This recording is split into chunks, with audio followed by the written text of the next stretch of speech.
La gana ne ko nya bor joni wang du na kon ka de tanno ta warin chir bonni o ko ju ma ro cholon dial ko choge we ni gor apa ne malicia dendu rigang low we lo kaminan era pa ni ke ra chia ke ne china we ro chi do sudan low ro lo kaminan era pa ni ke ra chia ke ne china we ro chi do sudan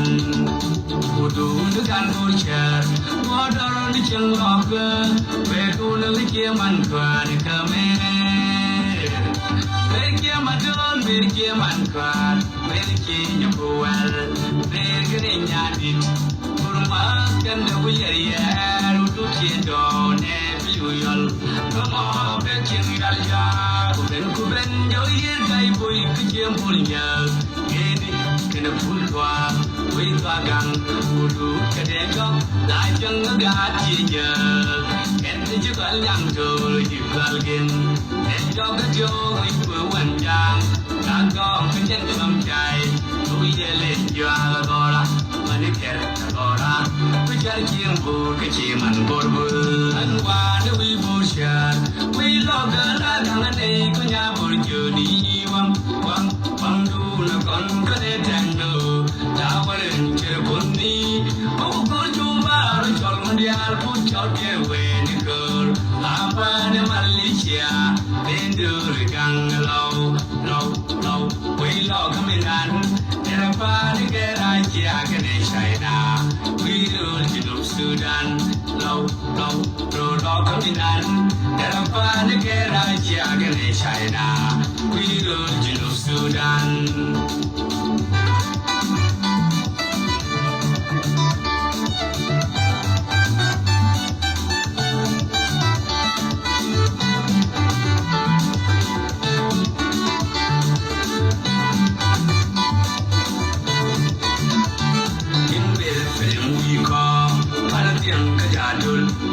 Ye macho, pul ke chi mai ke ya, bang kana lang ka kar kan wel, undil ye jangon, udut ke mel ke, padui pada ke jang kwa ye, shen charbel, ka mai wi kol, pajut pabieram, jam jam wai, patran pagak, palwan kana nyeu, warapan ne chim, kan de jakat kanu, tarawe wi come. One we motion, we love the Nagane, Kunya Burjuni, one do the Concade Tango, Tower and Cherubuni, oh, good to our Cholmundial, put your gear where the girl, Abba de Malicia, then do the gang low, we love coming on, and a panic. Shagwa chilo contest, a loy me long near a nyok chelunjo. Lawo ta me ta walkel kanga meta ka dirowit ta walkel kanga reido ar machal ka yuka ya tinga ta mare do ran ka Afrika shegane ta Nairobi ai tinga ta warau chi me donga ta wat che lunyrar ka me luin kanga rar chu gwa chop ka kuitu ka chu gwa chop ko go ba to ba jala golde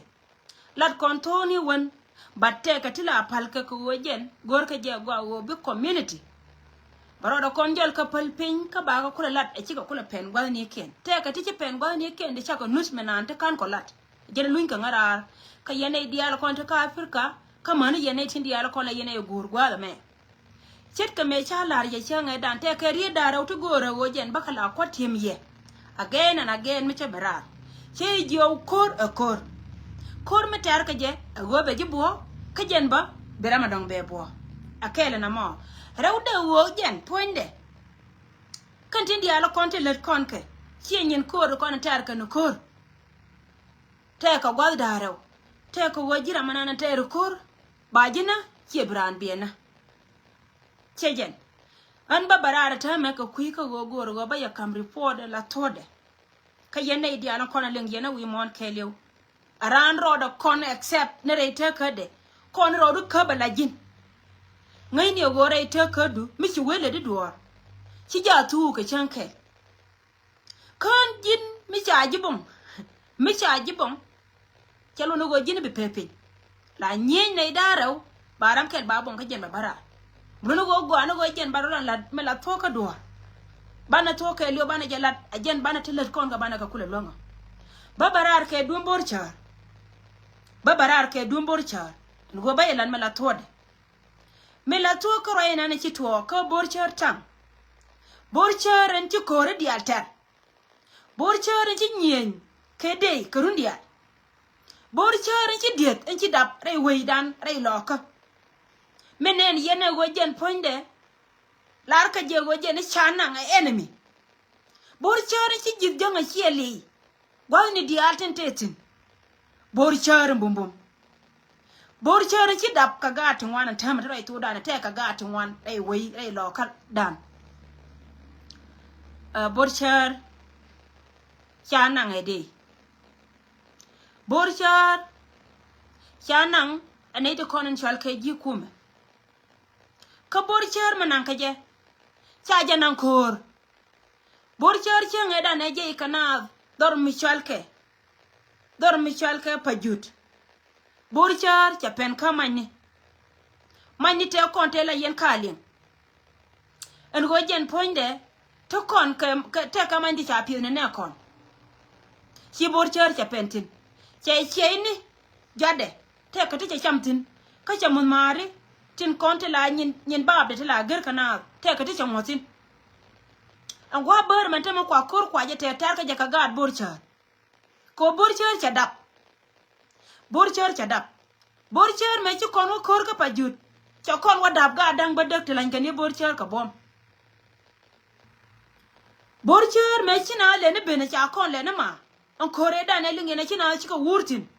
cha kon nyo ka ma da ba kon ga dang wan te bom te lan kan ye borchar ka bom kan ga to ro kan kon ter kan kor dai doaran me cha no nga kan cha ko le cha ayo ya kan cha wo to gwa me cha to tin min ko la lariye cha wo to gwa me cha to tin gwa ma en walle ne me chi ne tin kon en chal ke ji kume SPLA IG chi SSPDF chi ka gien chi ka pen gwa da ne cha borchar cha wo to tin cha wo je kan an gwan tor ka rodian tin a jog borchar me tel gwa me ba wotin ajan gwade menani cha lo gwade me che je tin cha men cha garju tin akane to kon chal ke ne kon dum no ba ya kula lar na me de da de no gwen wo je ni jen ichana tul man che bum ne ye lar ne ye me la thode borchar gwana ne cha nang tin ne within rey loka chi gwana ne cha de reken biya par ka me da ne chi kon ben ka pajut jel ka kwate bom ko chwa ka bana telo gwama je wotin ja ne rey loka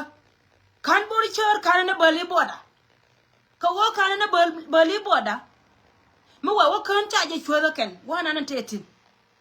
a cha bu wanga ken ngode still borchar e dundun but borchar je dia cheng me din me chadap a chadap cheng lede me che weliwe ne to ngana ken la kan ka ngada ka ken ba mai duai gat ke la mai la ka duai ke chi bina thiere community ka bina thi ba we ne te gat ba we chadap te kana la te loinas ko wojen point te kana borchar che to go lap an mugru ko wodi ko wo gada nanan beger borchar ma kwala gori nyade ajen borchar to ko kena ko ne chakula dap gada nanan gor ka nyade ken jatin an dol kondian tela ra mi liu jo borchar wa jen je kan gwa da ne cha dertin ajen joy ne ye en gotin ko na lat ke ken gwa ma tanken ke cho omni barar ko biangai yen public kelo go borchar tang jaka ke yes jaka ke shaka na ken ka waje je la wajen ta je waje je ta je ta je nang rei kur chi ka te kon te chi gar kon ka nang rei kur ka jen bangwana na te tin mo de still cha ba longa yen tor biele kien ko tor biele kon I don't think wo ken bi ka chu gwa wagatin tor biele to kon ngot ka la wo ken bi ka te ka gar kon ka kwa kon ti dia la kon chuwa no ma jene no ngaral ka jo ye wa borchar tang chana ngaken gwa cha ra wo turtin a wit pa na made ba cha jana ko okay lar na ye to da mi dit ke liu cha ja nan kor cha wa je gwa da na che jetin an ma gwa na je na long bor cha du na je ko da ga tun wan liutin ma kap ka ni je ko ron bor cha today de kon ga tun wan de kon ka lost bat ka wo che je na ko kor pa jo de cha wa dap tin ka chwal dia bor char chilo da je ke ka nya ndo lo da ka ne je ko ken je ka ni ko ken ka jen che diet bor char che diet to kon ka kwate bom de lan gane bor char cha na ken tia gor kana an cha ka be je ken ngo cha ka be je ken believe you me ngot kon ka meta kon ka hop che ka ngan point da nya ndo ngai je go ka ga ta kon ta wan kur tele me chika ni nya tele me chini je ka kon badan pen nga da ka da menan go cha ne na ken chika chon wi de cha la ta lo mi dit ka ken cha bule cha dus barar ko lo ye ye ne dia la kon ta ka social media ka roi go anu go jen chika me cha la ye che jo go ngan mo wate mo je ka kon ba ben ka ye che jen ba ben ka ye mete me che je ka kon a jen na mo me che duer ka kon ba tera me che liu ko bor cha tera me che liu ko bor cha ka gwal tin kon tila main place tin je kap dien kan ka chuptin kar to kon ne yen ka de chuo dor me chal ka nga de ka te me le rana ka gwala to da we ka ben ka ta ando ko kien ayo te mbiale te me le ro de na so ti ka kana kon lo era baba la ye le go bor char ala mandong cha na nga ken bat gan nya de dial katin gado de dial katin an gadan ala tudan indeed muidana ci ko da kam kon wo jen be du 2026 me be tu gar mi gorje wo be daman ni torge le be chol don me gorje bi torge chol me ci tor chol ka wuni janati man ken ro na man yatam jen ja teka pana ka kuido ko woni chenga da ne ci bor chol me ce je te ka je lo ko jen ri mi ce lot ka je lo pana ka kuide tanga to ko ken kon te cha gar ka bor chol chaka na ko woni cheka bor chol pana ka kuide go je na mo ka pal so na mejana na balariye ki general meri nyando cha barar ala ko division 20 ka social media ka jiwa mare dia lawo menen yana ka social media to lakin kan doranda bor chor che diet mando mi ya tela doy wuje ma ya gan nyet ka doy wuje ma bor chor che da okay tele mi sijia we gwar tele mi sijia lar ne je to da ke li wo tele mi sijia okay ko go cha da ka gan nya da dial kwana ka bileza gan nya da kon ati no ba chore le yeda ko ganya de diala kon mana gan ka to kon ati no ba chore yeda ko pal na ka je ko mi dini jen na me mi chala de bor chore na mi di cha mi di la long antanga na la nan ka je ba la nan ka je ken cha ko na ken ba me da na ta kare lo ka shwa wa lo jaw ka je na kwali jone ya ba won wo de ja ne re lo ka gwa na tete mo wa wa yara ken okay ka gwa ba tele ya yar ka ne mi cha yare won ka ja kon da kat so na majana lariye tele me sijia re ka ti dial kon le kon go we gwar ka to bili me chebe ba kompone ye ka go gale igor no wa be loidin ko lo wapi me nan liye ba ne go da me be ben nyal ka ne kon jo gor no wajen ba ngabe jo ka tede ne kon ta me an ko jo ka ne wala ne kon min chito ajena be ngara na mala to da ma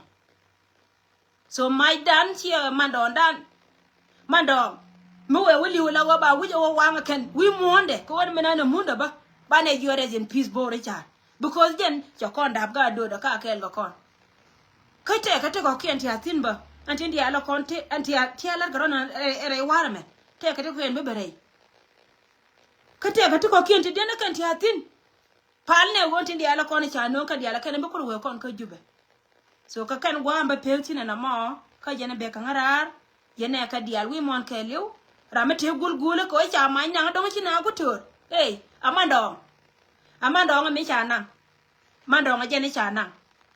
so mandong chana gado da katin palu gwati tin wo gado da ke la chore aye da ko mi chi mandong wo aku wo ko mandong e to ga dap changor cheje garnya de namo alolo dap ko ko ti baldo gado de namo alolo dap ko ko ti baldo dini jena matararo ka gado de dong lela na gado de ko bi gado de ba ti kana la ba ka lo la da ken so jen go ba pesi na we gwar ka jen be kangara akon mala ta kel ka kon akon mala ta kel ka kon kon mala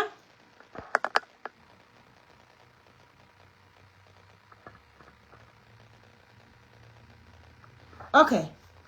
brother kondial go go ba to balat che jigan waje na de je report che de la ko nan ka je ka social media ba na kuli jodi ka roye me be pin ka ne kon ka kala ka jama wa ba report tele me shi jiya go na je na go ba yin lar go nan ka je tin cha je nan kor kana nan kor chere ka bene da ne be ka ngada ka ya don't feel sorry ko men lada but go na je go na to chet ka men cha la ya ka social media en go ngan cha kai belat no cha kai belat bala ne me la to ka duor ko ne de kon te me shi ka tiam kan ka joire ko te ka tin cha je nan kor borcha cha nan kor dear brother de na feel sorry ko wa mo ko la joire kon cha borcha cha nan kor but borcha nan ka je ko che jia tang de men tor ko rodien wide ba to la go de ko chi ene me che bo raw ko je ran la ro ko te ka mi din mi chilat so mo ko feel sorry ko wa che to lat no ba to balat ko wa chi weakness ko kon chi mi je ko kon ko borcha cha dap borcha gat ka dial ka te ka so je ne be ka ngara mi che ka wona ko ne dial chi ka nen ka te ne ti aliuna de na de ka liu ko mi nan ko de ga tu wan de we chi ga tu wan liu ta na wiye ka pin bad ba yin lar ka wo te la ga ti chi liu re kur go na to ya so mi you feel sorry ko cha lat no ajana da bala da na mo mela to ne jena ba no ne jara and thank you so much guys akon mala ha ta kel kaye ayandi alganga tele me chi jere do aram gad kon ngor ka bum ka lakin gurna ne chal ka pol na chere ala ka kana ne ka go kan ka go re do aram ka kor an tit ka me cha ko lar ya medan ta ka ngas ka ko nyal ma ne ta makana give up ngai je go ban te juj ko gwa chi gad kon chi ko chup tin te lo de ka je chi wona kan ka wopin okay chi wona kan ka wopin ya gad kon chang ra wur janga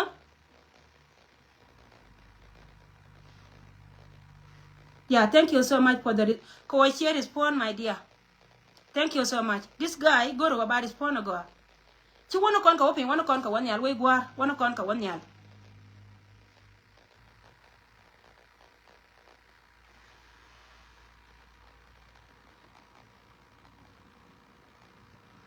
okay brother Kondial, so you blame me for the thing that me changa jo ngada kala kin ngan chebele respond ko ngi telephone wo yona ngaka ta news ko kon ba chada ban borcher mo cha kon le ka borcher cha kon le ka ko la ta news di de ko gwana me lakke kan janga ko la rawi de ya ka ko chi gwana jen gwana to yeah so thank you so much ko mala ta kel ga ye chi mar ba do ko gara ba le jena wala fiska yendi